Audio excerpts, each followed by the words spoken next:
Husband's debt redeemed. An attractive woman sitting alone at the bar was served a strawberry daiquiri. She said to the bartender, "I didn't order anything like that." He nodded toward a man sitting alone at the end of the bar. Juanita was looking for a suitable candidate for the evening, something she had no experience in. She reasoned that this man met her criteria for cheating. He was irresistibly handsome, well-dressed, and in good physical shape. But most importantly, he was not her husband. The man at the bar, in her opinion, might have been a little older than herself, but not old enough to affect what she had planned. She expressed her appreciation with a wide smile. The man smiled back and walked over to sit next to her. "Thank you for the drink, mister. Would you like to keep a lonely, elderly lady company tonight?" He turned to face her, examined her fully, top to bottom, and said, "If you're that lady, I'm sure you are. My name is Juanita, cowboy." "Jesse, and no, it's not Jesse James." "So, Jesse, not Jesse James, are you here at the convention?" "What convention?" "I guess that answers the question. Are you here for business or pleasure?" "I'm here on business, but I wouldn't deny myself the pleasure if it fell to me." "Oh, I like that answer. It's nice to talk to someone about something other than whose machine can create the most widgets in an hour." Jesse pretended to snore. Juanita laughed. "That's right." "I'm in sales, Jesse.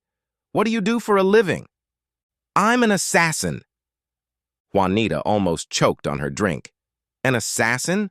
That must mean something other than piffle, you're dead, hitman." "No, I'm a cold-blooded killer." Juanita laughed. "You should be a stand-up comedian. You said that with such a nonchalant face." "No, seriously, what do you do?" "I'm telling you the truth. I'm a hitman.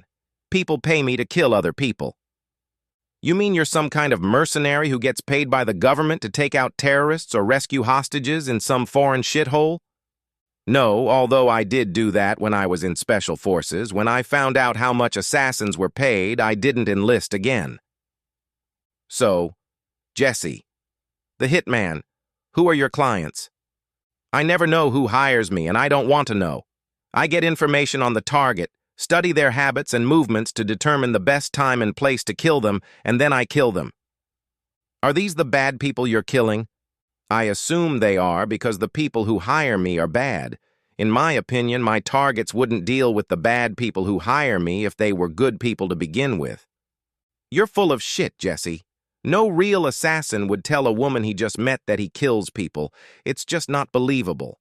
That's why I can tell you, if you go to the police and tell them you just met a hitman, they'll laugh in your face. You don't have a way to prove it. That would tell you it's unbelievable." "Okay, I'll play along a little bit more. So, you're kind of listed in the phone book as killer?" "No, I'm listed as a human exterminator." He smirked. "There you go. Now I know you're bullshitting me. I was beginning to think there was some truth to what you were saying." "I'll make it easy for you to find out if what I'm saying is true or not. I'm always lying." "That's better. I have to admit, of course, that you're different. I like your strange sense of humor. Tell the truth, are you married?" "No. Professional risks, traveling, risk of being arrested, risk of being killed, etc. What about you? You're wearing a wedding ring." "Yes, but it doesn't matter." "Why not?" "Because I'm gonna divorce that asshole." "I think you should tell me why now, even though I don't really care." "Well, since you asked me so nicely, the bastard's got a gambling problem. We have a parking space reserved at a pawn shop. I never know what jewelry I'll have to wear because half the time it's in the pawn shop. I never know when my laptop will be home, or if we'll have a TV to watch." "Have you tried taking him to the clinic?" "He talks that he doesn't have any problems. He says he has everything under control. He's going to send us to a home. So that gives you permission to have fun with other men? Make love? What century are you from? Look, he disrespects me and our marriage every time he loses my hard-earned money behind my back. So I've decided I won't honor my marriage vows when I'm away from home. Let's cut to the chase, Jesse. Do you want to make love to me or discuss my lack of morals?" I'd be happy to do that, if it's in keeping with your morals. You soft-tongued devil. My room? That's my preference. There are too many co-workers on the floor where my room is. Let's go. They went up to his room, which was a mini-suite with a king-sized bed. She walked up to him. Do you mind if I unwrap my own present? It's been a long time since I've received such a nice gift. It would be my pleasure. She unzipped his jacket and looked around. No gun? It's in a locked case in the closet. Why do you ask? Do you need a gun? Not unless yours goes off when I pull the trigger. Get out of the way! She hung his coat in the closet and noticed that there was a regular hotel safe. When she returned, she took his pants, boots, and socks. Again, she hung the pants in the closet. The shoes and socks flew to the closet floor. His shirt flew to the closet floor along with his boxers. And then they made love. Wow, Juanita, that was wonderful. Now it's my turn. They did it for over an hour. They sat in bed to review after making love. Jesse, I'm glad I caught you in between jobs. Making love to you can be addictive. I can make an excuse to stay another day if you can. I'm sorry, but I don't take breaks from work. I have to leave tonight. What do you mean you don't have a break from work? I've been watching the subject for the last 2 days. Has this man gone to bed tonight? Not yet. I hope I haven't distracted you from your work. No, actually, you made it easy. What do you mean? You're my target. Juanita sat in shock for a second with her heart pounding. You're talking nonsense again, aren't you? It doesn't make any sense. Why would I be a target? I've done nothing against anyone else except maybe my worthless husband. Juanita, I'm afraid this is because of your husband. He still owes people $50,000. They warned him before. Now he's going to get a warning by killing a close family member. I'm sorry, Juanita, but they chose you. It wasn't my choice. You better be kidding. Jesse. We just made love for over an hour, for God's sake. I thought we had something special. At least it was for me. Of course, you don't sleep with all your victims before you kill them, do you? A few women, but no men. All the women agreed to sleep with me if I didn't kill them. I found that making love under these circumstances was a real high. That's why I waited until the end to tell you. I don't believe you. You're not going to kill me. You're not that cold-blooded, are you? I'm afraid I am. She could read the stare. Jesse, is there anything I can do to change your mind? I'll do anything. You could try paying $50,000 right now. Yeah, like I carry that much in my purse all the time. Jesse, you can't do that. Look, from now on, I'm going to be on watch for you. Just tell me where and when, and I'll come over and sleep with you any way you want. Just please don't kill me. I'm sorry, Juanita, but I have a reputation for finishing the job I'm supposed to do. If I don't, I'll be the next target for some other assassin. But I'll make you a deal. Yeah, anything, Jesse. What's the deal? I'll let you choose how you die. Suicide from a rooftop, slit your wrists in a bathtub, or a single shot to the head or chest. My advice is to go with the bathtub if you want an open casket funeral in your family. Of course, the head is the quickest death. Juanita changed tactics. She got angry. You insensitive asshole! I'm not choosing any of the above. I'm choosing for you to shove your gun up your ass and shoot yourself. Colorful, but unrealistic. Jesse walked over to the closet while Juanita sobbed on the bed. He opened the safe and then pulled out a metal case. He unlocked it and pulled out a gun. He then put the silencer on and screwed it on tight. Walking over to Juanita, he loaded a round. Juanita looked up at him with tear-filled eyes. Go ahead, asshole, shoot me. I promise I'll haunt you for the rest of your fucking life.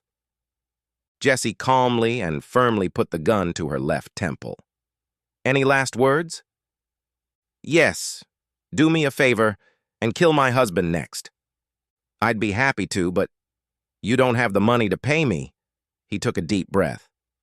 I want you to know, I really had a great time with you tonight, Juanita. I'm really sorry to have to do this. Please believe me that it's nothing personal. Juanita closed her eyes and grimaced in anticipation of the execution. She heard a loud click, and then nothing. Did it misfire?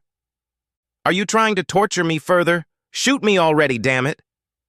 "I'm sorry, Juanita, but this is not your time. Actually, my job was to scare the shit out of you. I think I succeeded. Now you need to go back to your husband and get him to pay his debts." Juanita trembled as she sat on her knees on the bed. Not another word was spoken as Juanita dressed to go back to her room. Jesse packed up his things to check out and leave. Juanita retired to her room, alternately crying and throwing up. She was keenly aware that she had been absolutely certain a few minutes earlier that she was going to die a horrible death. She was too weak to walk. When she returned home, she headed straight for her smiling husband, who opened his arms to greet her. She kicked him in the balls with her foot and then gave him a nudge with her bag. "You sneaky fool! I almost got killed last night because of you." "Honey, what in God's name are you talking about? Your fucking gambling debt, asshole. Your loan shark's hitman threatened to kill me so you'd pay your debts on time from now on. He put a fucking gun to my head and pulled the fucking trigger. I've never been so scared in my life. I'm getting away from you as fast as I can. You have one thing you need to do.